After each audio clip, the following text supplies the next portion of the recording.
yang disepakati bersama secara universal, lepas dari perbedaan agama, suku, negara, dan bahasa menurut Jason yang tahun 1998. Suatu keyakinan akan lebih memotivasi seseorang dari dalam atau instingnya. Seseorang akan lebih bersemangat untuk menjalankan keyakinannya daripada hanya sekedar mengikuti peraturannya. Jadi di sini keyakinan kelas berbeda dengan peraturan.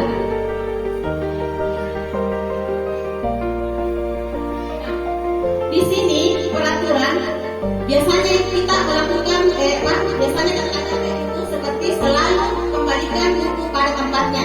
Biasanya kita memberikan menyuruh seseorang murid mengembalikan sesuatu pada tempatnya. Terus yang kedua, dilarang mengganggu orang lain.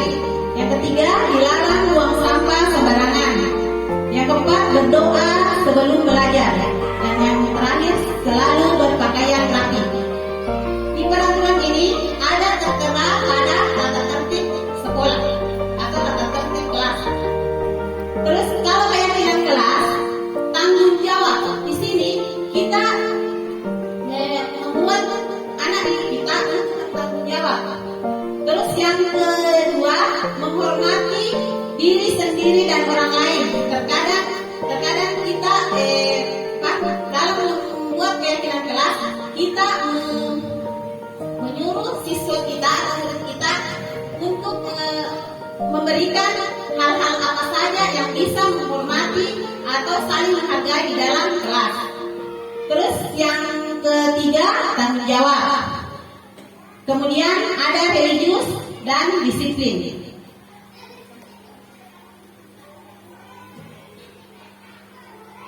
Di sini ada pembentukan keyakinan kelas.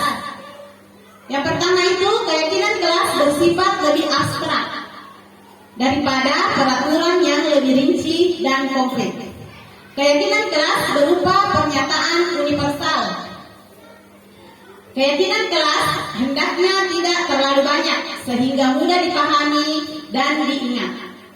Keyakinan kelas sebaiknya sesuatu yang dapat diterapkan di lingkungan tersebut. Jadi keyakinan kelas kita itu bikin tidak usah terlalu banyak, karena biasanya keyakinan kelas itu harus yang bisa diterapkan anak-anak di dalam kelas kita. Terus yang berikutnya, semua warga kelas ikut berkontribusi dalam membuat keyakinan kelas lewat kegiatan curhat pendapat.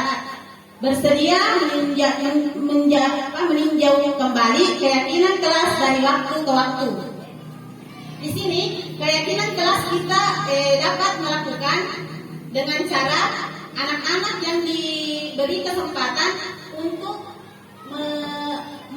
mengeluarkan pendapatnya, hal-hal apa saja yang bagus dilakukan di dalam kelas. Tapi kita sebagai guru tetap harus mengontrolnya.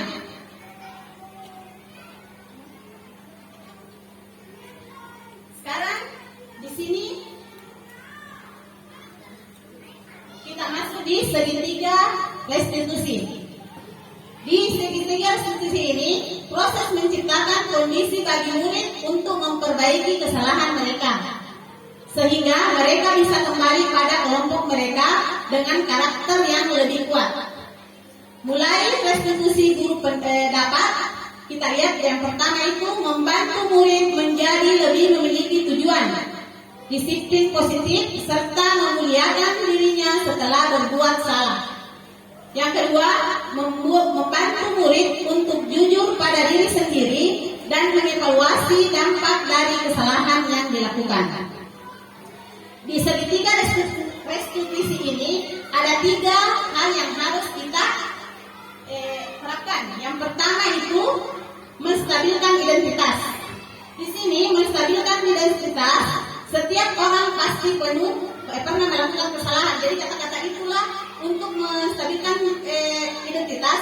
Sebaiknya kita memberikan kata-kata kepada siswa kita. Setiap orang pasti pernah melakukan kesalahan, atau mungkin kamu bukan satu-satunya yang pernah melakukan kesalahan.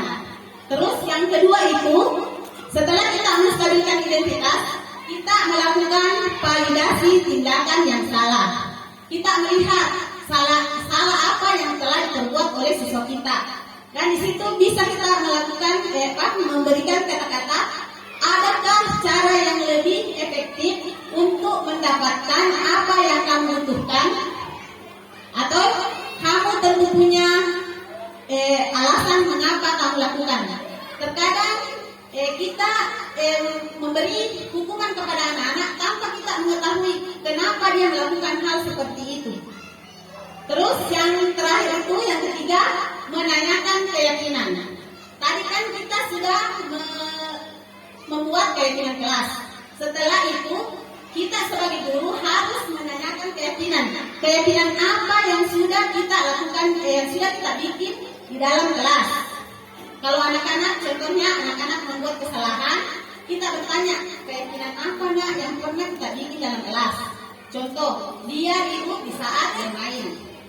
Bagaimana nak keyakinan kelas yang pernah kita bikin? Anak-anak itu pasti tahu, karena dia yang bikin. Dan dia sudah sepakat dengan keyakinan yang kelas yang sudah kita bikin. Otomatis dia tahu, oh iya bu, hal apa saja yang sebaiknya kamu lakukan setelah kamu tahu keyakinan kelas itu. Dia pasti akan merubah. Oh saya akan merubah bu, dan saya tidak akan seperti ini lagi. Nah, di sini ada tahapan segitiga restitusi. Di sini yang pertama tadi menstabilkan identitas. Jadi untuk menstabilkan identitas itu ada beberapa yang harus kita lakukan. Yang pertama itu berbuat salah itu tidak apa-apa. Jadi saat kita melakukan menstabilkan identitas, kita dapat bertanya kita dapat memberikan kata-kata kepada siswa kita bahwa berbuat salah itu tidak apa-apa nak. Yang kedua, tidak ada manusia yang sempurna. Yang ketiga, saya juga pernah melakukan kesalahan sepertimu. Yang berikutnya, kita bisa menyelesaikan ini. Terus, Bapak Ibu tidak tertarik mencari siapa yang salah atau benar, tapi Bapak Ibu ingin mencari solusi dari permasalahan ini. Terus, segitiga restitusi yang kedua tadi, setelah kita melakukan tadi mengidentifikasi menstabilkan identitas, kita melakukan validasi tindakan yang salah. Ya sebaiknya kita sebagai seorang guru, sebaiknya kita bertanya kepada anak-anak kita, kamu pasti punya alasan kenapa kamu melakukan atau melakukan pelanggaran itu tadi, atau melakukan hal-hal yang tidak sesuai dengan keyakinan kelas kita. Terus yang kedua, kamu patut bangga pada dirimu sendiri karena kamu telah melindungi sesuatu yang penting buatmu. Kemudian yang ketiga, menanyakan keyakinan. Di sini kita seorang guru harus menanyakan keyakinan kepada siswa yang keyakinan kelas yang pernah kita buat. Dengan cara apa yang kita percaya sebagai kelas atau keluarga. Yang kedua, apa nilai-nilai umum yang telah disepakati? Kan tadinya kita sudah membuat keyakinan kelas. Jadi nilai-nilai apa yang telah disepakati di keyakinan kelas tadi? Terus yang ketiga, apa bayangan kita tentang kelas yang ideal? Pasti kita ingin mempunyai kelas yang ideal, yang baik. Terus yang terakhir, kamu mau jadi orang yang seperti apa? Kita bertanya kepada siswa kita, sebenarnya kamu mau jadi orang seperti apa? Otomatis anak-anak tidak akan, saya mau jadi orang yang jelek bu, saya mau jadi orang yang salah bu. Pasti anak-anak sudah tahu, oh ternyata ini hal-hal yang harus saya lakukan untuk menjadi orang yang lebih baik. Nah, di sini,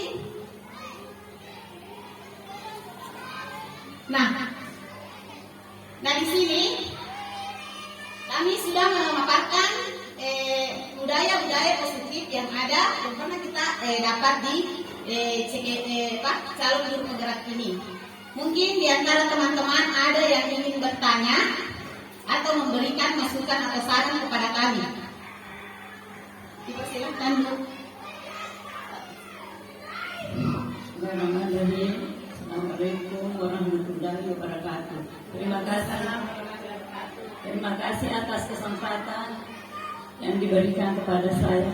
Ini saya tadi dengar, ada kata-kata berbuat salah itu tidak apa-apa, nak.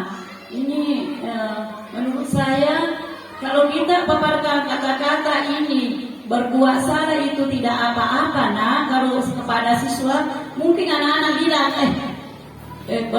kita harus berbuat salah karena tidak apa-apa. Bilang ibu guru kita tidak apa-apa.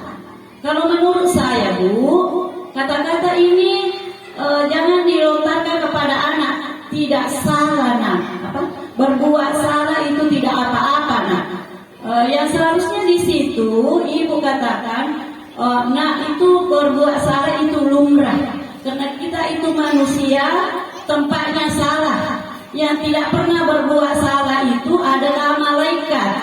Ya, malaikat. Yang manusia itu antara malaikat dan setan. Ada kalanya salah, ada kalanya berbuat tidak salah. Ada kalanya berbuat baik. Jadi kita itu manusia, ada kalanya salah, ada kalanya baik. Jadi kita yang harus kita lakukan, perbanyaklah berbuat baik, kurangi berbuat salah. Terima kasih.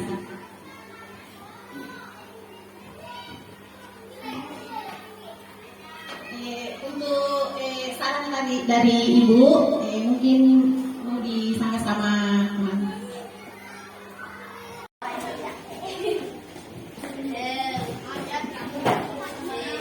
Bisa dibawanya juga ditempel.